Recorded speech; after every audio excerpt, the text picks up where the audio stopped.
back to Knitting with Betty. I am Betty, and today I'm going to be talking to you about a really exciting new fibre festival that I went to a couple of weeks ago. So I went to the Great British Fibre Festival 2024, and it was the first time that this particular event has been held. But it's from, I think it's from the same people who do Stitch Fest, which is in the southwest at Newton Abbot Racecourse about November time every year, and they're quite a well established yarn festival. So if that's anything to go by, I mean, I haven't been to the other one, but they are quite well known, so if that's good, then this is pretty much guaranteed to be a pretty good day out. And it was a great day out. So it was held at the Coldharbour mill, which is in Alpaca in Devon. So it is sort of just outside Tiverton, I think, in Devon, if you're not too familiar with the area. And so some friends and I went along for the day. We went on the Sunday, so it ran from Saturday to Sunday on the 1st and 2nd of June. And we drove to a car park, a school car park nearby, and they bus you in because the mill doesn't have a very big car park to accommodate all of the yarn people. So we were all encouraged to use the park and ride. So it was just about over an hour's drive away from where I live, so it was, you know, comfortably close, but a little bit further afield than sort of I'd normally go. But it was a beautiful day. It was really, really sunny, which I think helped immensely, and yeah, it was a really, really good day out. So it's held at the Coldharbour mill, and this is a working mill. I mean, obviously it's not as big as it would have been in the Victorian times, but they still do produce some woven fabric, so they have looms there as well as the spinning machines for the yarn, so they produce a range of yarns as well that are available to buy. And yeah, it was great. So anyone who goes to yarn shows before knows how overwhelming they can be. Often they're in sort of packed halls with lots and lots of vendors, and there's lots and lots of people.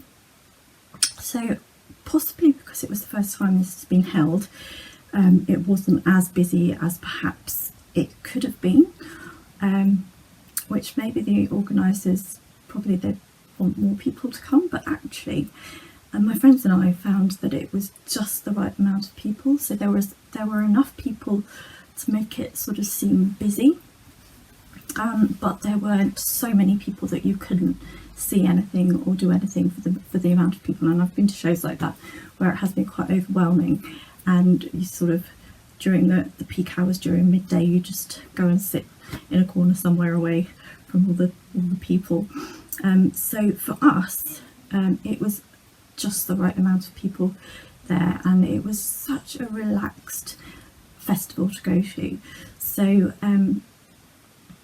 being a fibre festival, it was less about, you know, the yarn companies and more about lots of different aspects of the yarn. So there were lots of fleece sellers there as well as your yarn companies, which if you're into spinning, that would be great.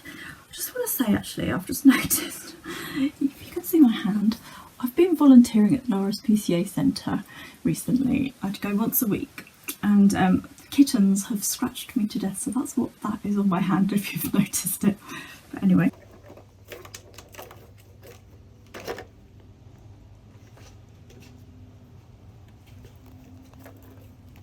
Oh, careful, sweetheart.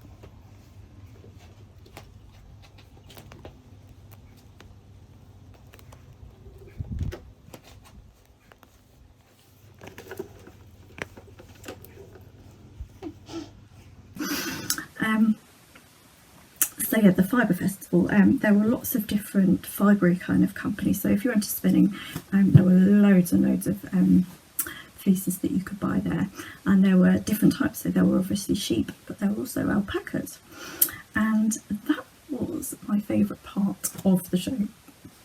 So when we first sort of go through the mill sort of like doors, in a sort of pen on the right hand side there were some alpacas, real life alpacas, and I literally squealed and ran over to them. Like, my friends did not have a choice, we were going to those alpacas first. So I'll pop a little video of the alpacas doing their thing and me feeding them.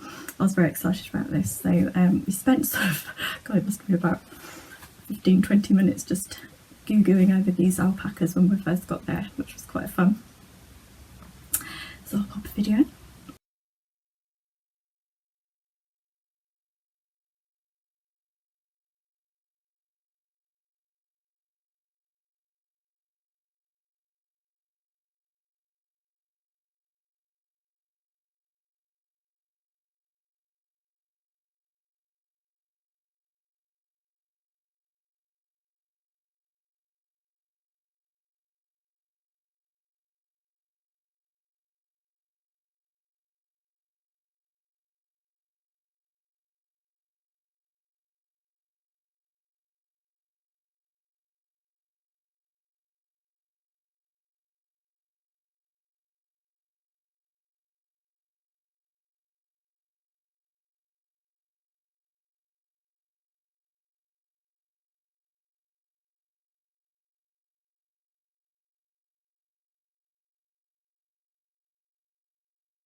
And you're back. So this, on the Sunday, the mill was being run by steam. So in modern times, steam isn't very practical because it's run by coal, and that's very dirty fuel. So sort of in modernising the mill, they try to use more environmentally friendly ways of processing the wool. So but for like special occasions like this, they sometimes fuel up the ovens, so to speak. And so we were lucky to be there on the day when the steam engines were in use, and it was really interesting. So we first of all, we sort of toured around the machinery to see how it was powered. Had a good look around the machines, and this was the good part for those who perhaps have men who come along to these shows and are a bit reluctant to be there. So there was like, all the men were congregated around the furnaces, like watching the coal being shovelled in, whilst the women went off to do their yarn shopping. So that was quite good that they had that kind of side inadvertently. But yeah, so that was quite interesting. And we where all the rooms were with all the stalls, they were sort of in side rooms next to the machinery that did the various wool processing parts. So I think right at the bottom was the combing shed, so that's where the wool would sort of come in first. I can't remember if they also washed the wool there, or if it came to them in a ready washed state for it to be combed and carded and things. And so you sort of work your way from the very bottom floor sort of up and around, and all the various different stages of the spinning until you get to the very top where the yarn is produced. So I have a video of the machinery and work, which I will also pop up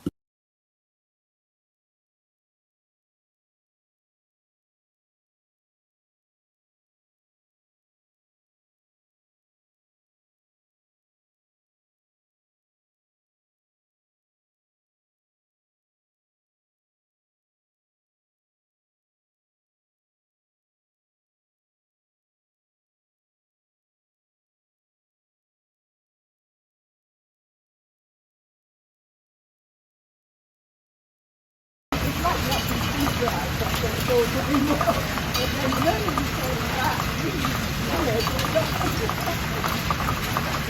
the trouble is, if they've got things they can't rescue, it goes into the...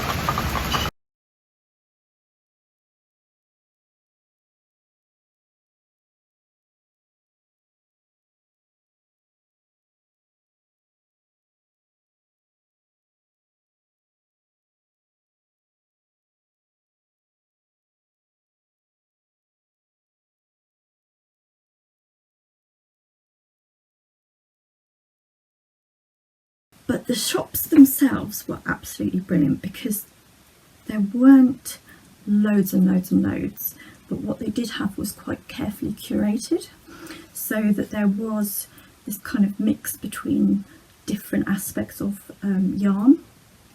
And one of the great sort of aspects of this show was they had a have a go zone. So if you wanted to have a go at carding or spinning, or you know, all those different kind of fibery crafts, you could have a little go. But yeah, I was really impressed with this show.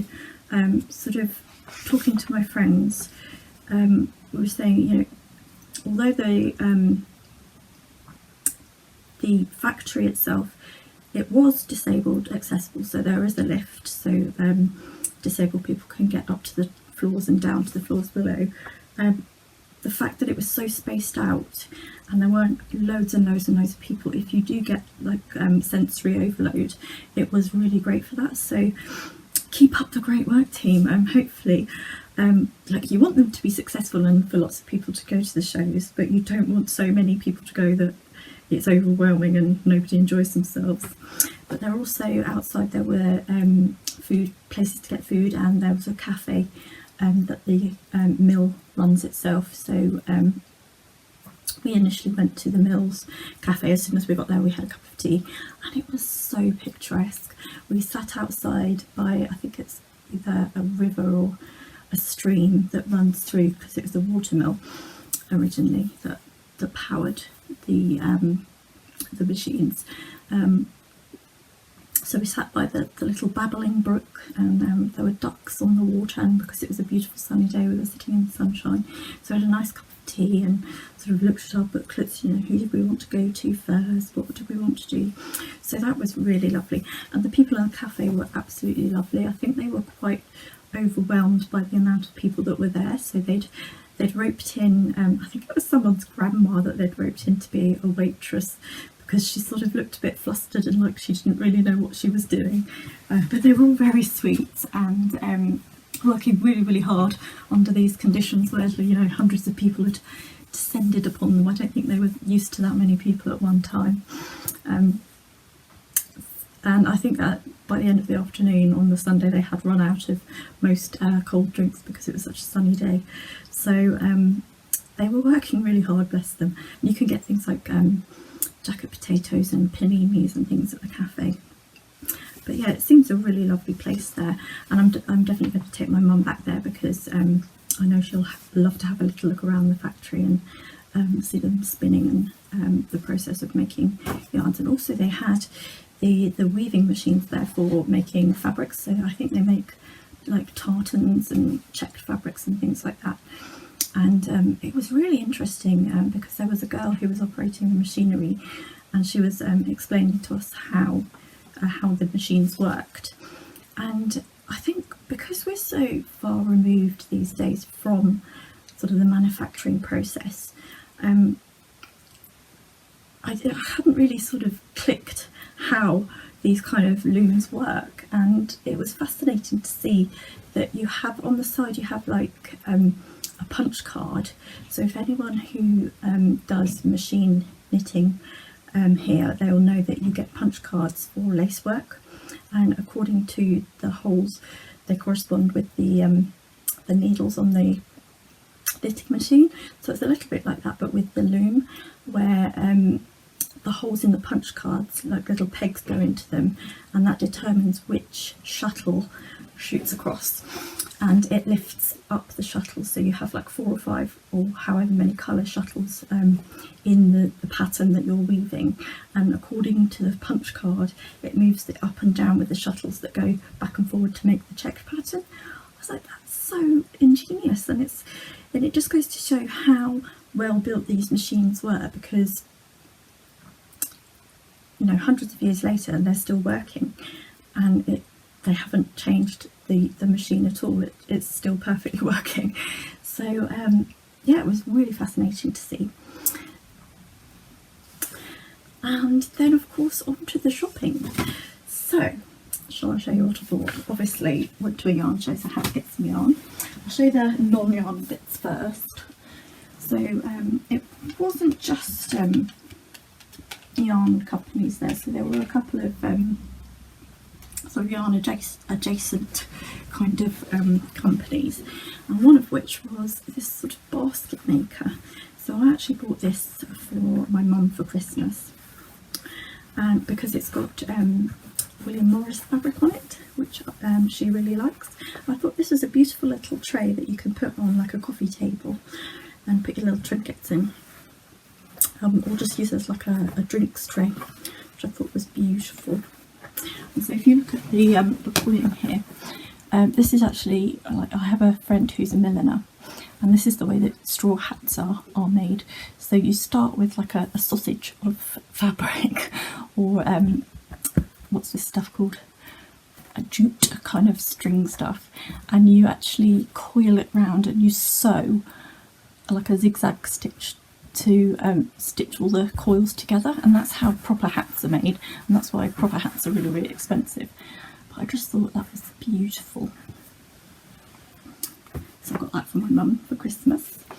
Then, rather sneakily, at one of the alpaca stalls, which was actually the stall where the alpacas, the real life alpacas that were there, came from, I bought this little baby hat. So my nail lady is about to go on maternity leave, and I'm very salty about it because who's going to do my nails?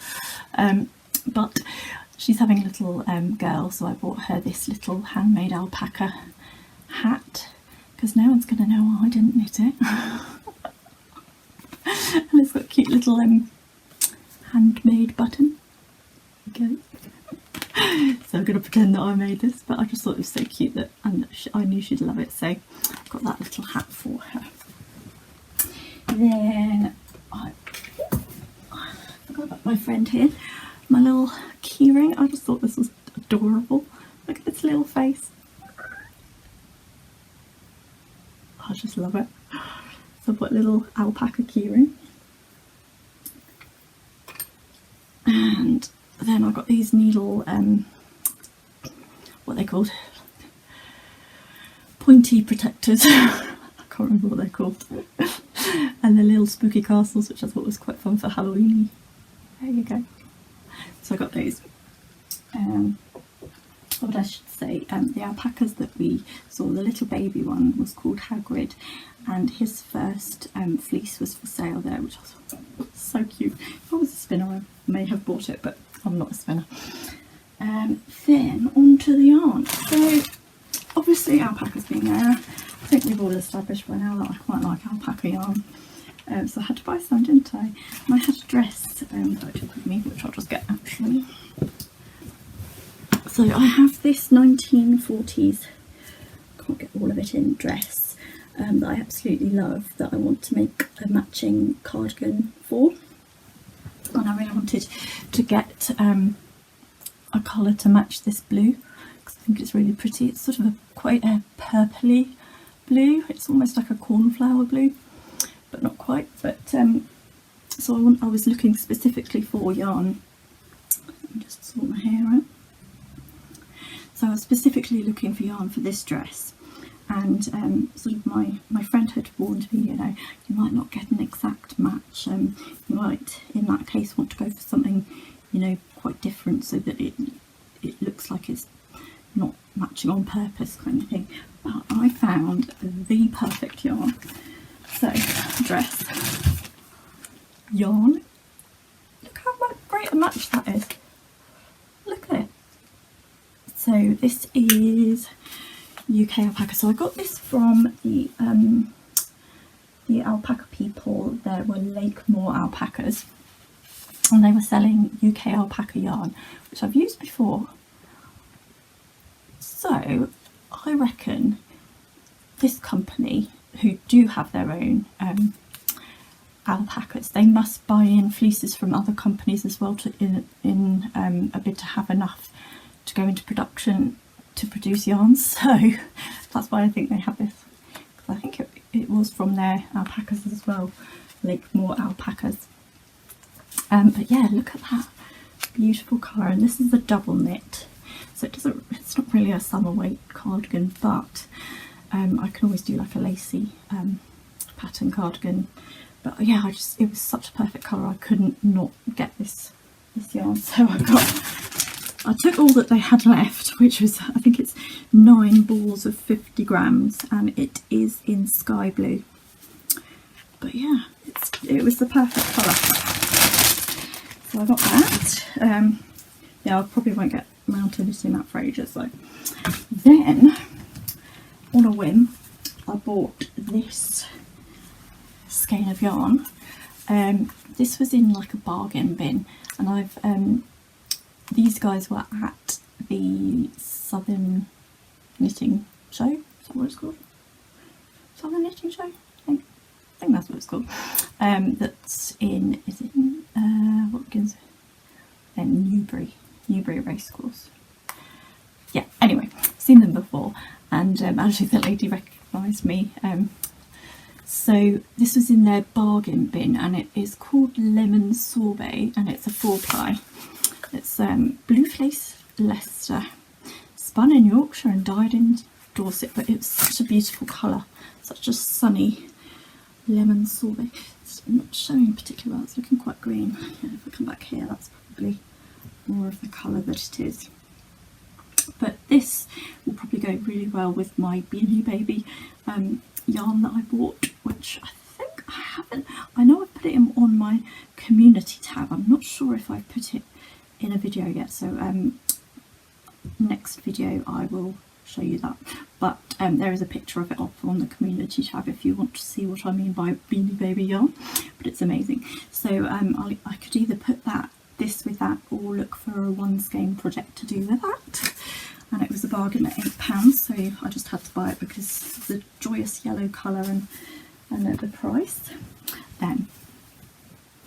So I know my last knit I called Obnoxiously Pink. I managed to go one up on myself and find an even more obnoxiously pink yarn, and I only bought 1 skein of it again because I'm trying to like control myself. I might have to go back and get the other one.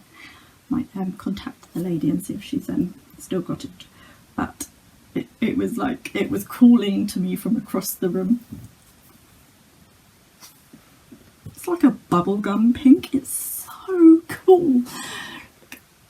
And this is from the Dye Shack, and that's where I got my little needle pointy stopper things. What are they called? I don't know what they're called. Anyway, yeah, it's a merino nylon, so great for socks, but it is a lace weight, so I could get a nice shawl out of this, I'm sure.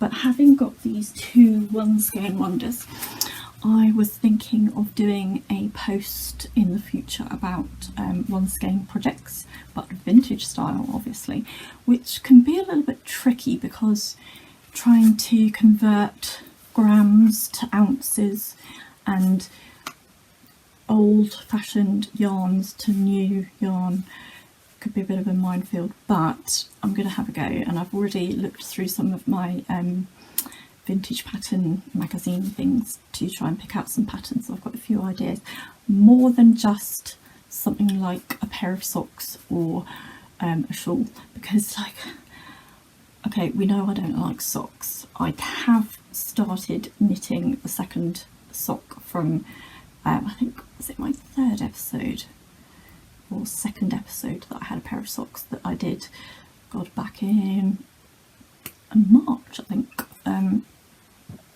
Still haven't finished it, but I have started the second sock, which is an improvement for me. So I want to choose some fun skein projects that aren't your usual, like a shawl. Like, how many shawls does one need? How many pairs? Well, no, socks. Okay, fair enough. But something just a bit different and a vintage spin on it. So if that sounds like something maybe you'd like, maybe pop in a comment if that's a goer or not, and I'll do a video on that later at a later date. But yeah, look at these two. Oh god, these two together are gorgeous. Look at those. And actually, I think this pink will go quite well with my Beanie Babies as well. My Beanie Baby yarn, but yeah, beautiful, beautiful colours. Just so summery and joyous. So that is my haul.